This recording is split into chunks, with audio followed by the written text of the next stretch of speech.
Jadi Bapak Ibu, semua usaha kita semua dalam ringkup kadar takdirnya Allah.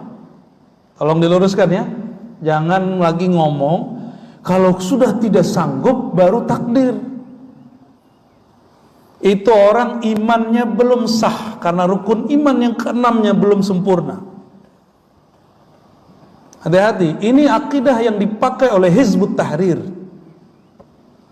Makanya Hizbut Tahrir ditegur oleh banyak ulama dan difatwakan sesat di banyak negara Islam.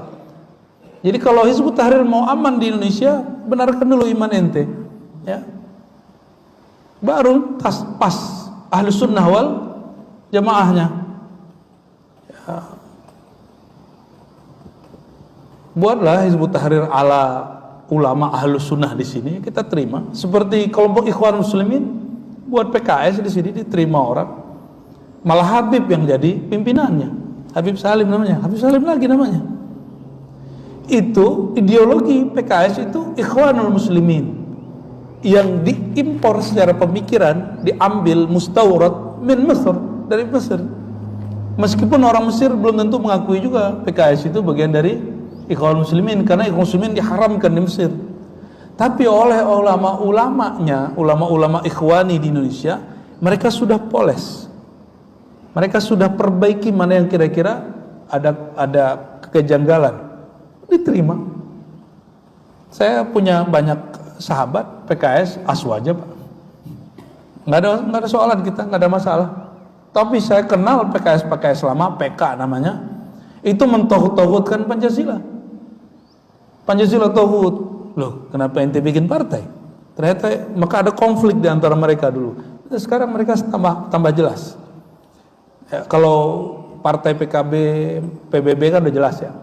Ya, mereka sudah jelas menerima asas apa gitu. Sebagai Muslim kita harus dewasa, karena orang semua mengklaim partainya Islami. Ya, tapi bagi orang Nahdiyin pesantren yang Islami yang tahlilan. Ya. Oke, ya silakan bawa aliran apa aja dari luar, tapi sesuaikan dengan akidah Ahlus Sunnah wal Jamaah, nggak ada masalah kita. Ya. Jadi Hizbut Tahrir ini harus dinusantarakan dulu, baru dia diterima sebagai sesuatu yang sahih. Tapi mereka kan hapus bersih-bersih, Pak. Dulu bikin di status situsnya Pancasila Tauhid. Loh kalau gitu ngapain dia di Indonesia? Ya. Dan salah satu akidah yang diajarkan mentor-mentor mereka adalah takdir itu setelah kita tidak ada lagi ikhtiar.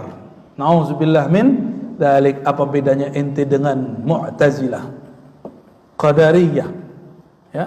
Yang dulu Al-Imam Al-Muhasibi, temannya Imam Ahmad, awalnya sempat berselisih lalu berkawan. Imam Al-Muhasibi menganggap orang yang menolak takdir setengah atau semua itu murtad. Nauzubillah min. Saya tidak sampai mengartikan itu. Bagi kita imannya belum tasdik jazim, belum cukup. Ya. Tapi masalahnya sudah jadi dai, sudah jadi ustadz, ya itu masalahnya. Orang kalau sudah terkenal sebelum manteng, malu ngaji. Ini yang disebut oleh Sayyidina Umar, ya.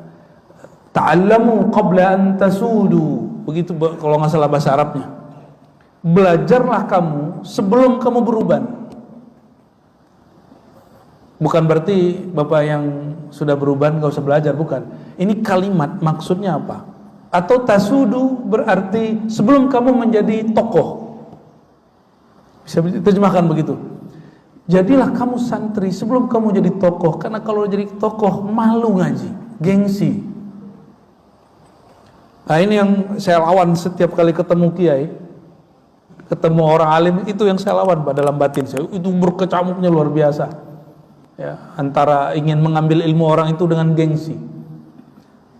Pernah satu kali ketemu, ternyata orang itu gengsi juga sama saya. Sama-sama gengsi lah kita. Tapi ada kejadian yang satu lagi, saya berusaha ingin ngambil ilmu orang itu, dia juga berusaha ngambil ilmu yang Allah titipkan kepada kita. Itu lucu juga jadinya, ya. Allah Maha tahu isi hati kita, ya.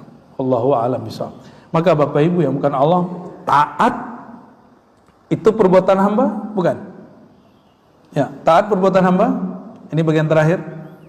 Ini turunan dari pemahaman tadi. Taat perbuatan hamba, dosa maksiat perbuatan hamba. Oke, sudah? Maka baik taat ataupun maksiat sebagai perbuatan hamba, apakah si hamba yang mencipta atau Allah yang mencipta? Siapa yang mencipta? Allah yang mencipta. Karena pencipta hanya satu, Allah Subhanahu. Maksud saya ngomong gitu gimana Bapak Ibu? Betapa banyak orang taat, batin dia tidak taat. Betapa banyak orang maksiat, itu akhir maksiat dia, dan dia kemudian menjadi taat selama-lamanya sampai mati. Maka jangan terlalu memuji orang yang saleh, jangan juga terlalu mendiskreditkan, menghina orang yang bermaksiat. Siapa tahu si taat akhir taatnya itu, siapa tahu si pemaksiat itu akhir maksiatnya. Semoga pagi ini bukan akhir taat kita, semoga berlanjut sampai mati. Amin ya rabbal alamin. Dan kita katakan, ya Allah, ini dalam lingkup takdirmu.